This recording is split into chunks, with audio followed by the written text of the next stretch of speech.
गोपीनाथ जी सामने कह रहे हो गोपीनाथ आप बोले क्या तू करता रहता है। पहली बार मेरे पुजारी को उसको पहचाना नहीं तूने और अब मैंने उससे कहा है कि चंदन लगा मेरे को किसके मुझसे कह रहा है कि कोई चंदन नहीं लगेगा। बोले किससे कह रहे हो गोपीनाथ जी। बोले जो माधवपुरी आया था उसका चंदन लगवा उसको मैंने तो भेजा मुझे घर में लग गया चंदन खिंचवा सबसे अब लगवा। भगवान मैं तो करवा सारे पुजारी कैसे मानेंगे इन्हें कैसे होगा। ये तो मुझे पहले ही पीटने को तैयार है सारे ही कह रहे थे और मैंने जाके कह दिया कि ये लकड़ी कह रहे भगवान की तो आप मुझे क्यों दिख रहे हो। इनको भी कुछ कहो दो चार लोगों को तो कम से कम मेरी नौ भी तो बढ़ेगी। भगवान ने कहा अच्छा ठीक है तू अपना प्रयास कर।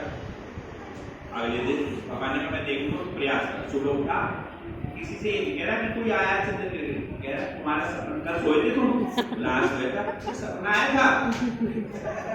अब पुजारी कह रहा मुझे क्या लेना देना मेरे सपने से भाई कह रहे सपना आया था बोला आया होगा बता बोला गोपीनाथ जी आए थे अब वो देख रहा बोला अच्छा देखा तू कोई ड्रामा करना चाह रहा गोपीनाथ जी आए थे ना कोई गोपीनाथ जी नहीं आए मेरे सपने में।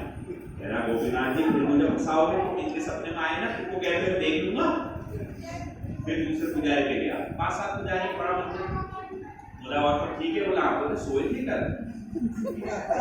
पुजारी कह रहा क्यों भाई बोला सपना आया था बोला मैं तो दूसरा सपना आया था बोले गोपीनाथ जी आए थे बोला पागल हो गया क्या गोपीनाथ जी आए थे बोले पूरी तेरे सपने में यहाँ हमारे काम है अच्छा तो पता नहीं सपने में आए थे बोला क्यों बोले कल से गोपीनाथ जी मेरे सपने में आ गए और अब ये कह रहे हैं कि ये कोई व्यक्ति चंदन की लकड़ी लाया है और उसे सारे घिसो और लगाओ। बेटा तेरा तो इलाज कराना पड़ेगा पागल क्यों कैसे जा रहे हैं अब फिर तुझे गोपीनाथ जी दिखे।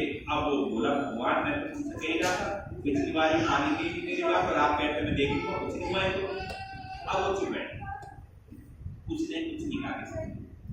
उधर बात में पूर्वी ने कहा कि यार जा रहा हूं मैं तो क्या करूं नहीं लग रहा तो लोगों से कहा तो लोग बोले मालूम तुम साथ जो मेरे व्यापारी बोले कहा तो तुम कहते हो सुना नहीं है यहाँ अब एक पूरी रात एक कैसी बेगा दिन होगा चलते को नहीं चलो एक दिन दूर जाना हमें अपने घर वापस भी आना है। मालूम का ठीक है भैया कल सुबह चलेंगे अब तो आज शाम ये हो जाएगा कल सुबह होते ही अर्ली मॉर्निंग चलेंगे ठीक है।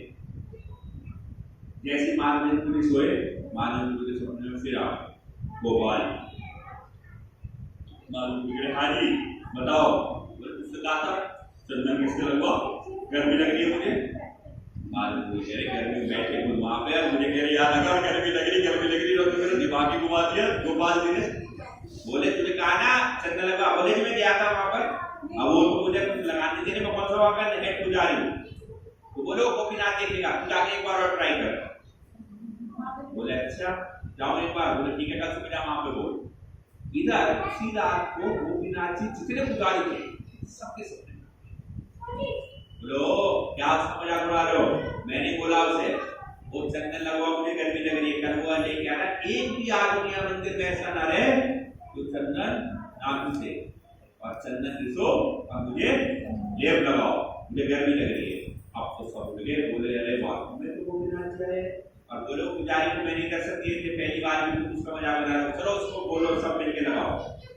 अब उधर सुबह हो गई माधवन पूरी चले वहां से उन्होंने भगवान ने कहा एक बार ट्राई कर और इधर सारे पुजारी बैठे और उस पुजारी के पास भागे उसके बाद पहला माधवन अब उन्होंने जैसे खोलो आ रहा अब वो अंदर पुजारी कर गया बोले लल्ला सारे मिलकर बैठेंगे मुझे कल मैं सबसे पूछा रहा था सोए क्या सपना आया क्या वो दरवाजा ना खोलो बोले दरवाजा खोल आज तू दरवाजा खोल। अब वो जो बेचारे इसलिए कहते कि गोपीनाथ जी आ गए वो दरवाजा ना खोले यार मैं नहीं बोल रहा कोई नहीं दिखा था मुझे सब कुछ बोल रहा था कोई नहीं दिखा मुझे कहा आज सारे मिलकर मुझे पीटेंगे कह रहे पिछली बार ये बोल गया था ठीक चुरा दे बारी तो उसने दरवाजा करते खोला बोले तोड़ दे खोल जैसे खोला सब प्रणाम करने लगे उधर क्या उसका क्या हो रहा बोले अरे गोपीनाथ जी तेरी वजह से हमारे सपने में आ गए और उन्होंने कहा वो कहाँ है वो व्यक्ति बोले सब छोड़ो फिर वो व्यक्ति तो दिखाता हूँ लेकिन पुजारी लेके चलने लगा दूसरे आदमी बोला बिना भाग गया हो अब की बात फिर लेके फिर गायब हो गया व्यक्ति। जैसे मंदिर में पहुंचे तो उधर से माधवपुरी आए रहे थे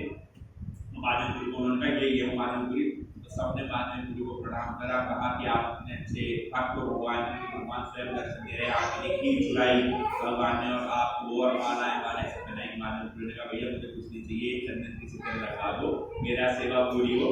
तो उस दिन पे सबको कॉल करा गया और सब ने मिलके 100 किलो चंदन की लकड़ी किसी और सारे में उनको गोपीनाथ जी को चंदन लगाया।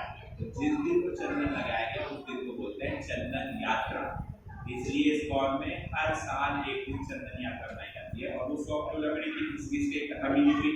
तो उन्होंने कहा जब तक लकड़ी खत्म ना हो घिसते रहो और लगाते रहो, घिसते रहो लगाते रहो, घिसते रहो लगाते रहो। तो 21 दिन में वो 100 किलो लकड़ी घिस के खत्म। तो वो 100 किलो लकड़ी जब खत्म हुई तो इसलिए हर मंदिर में 21 दिन की चंदन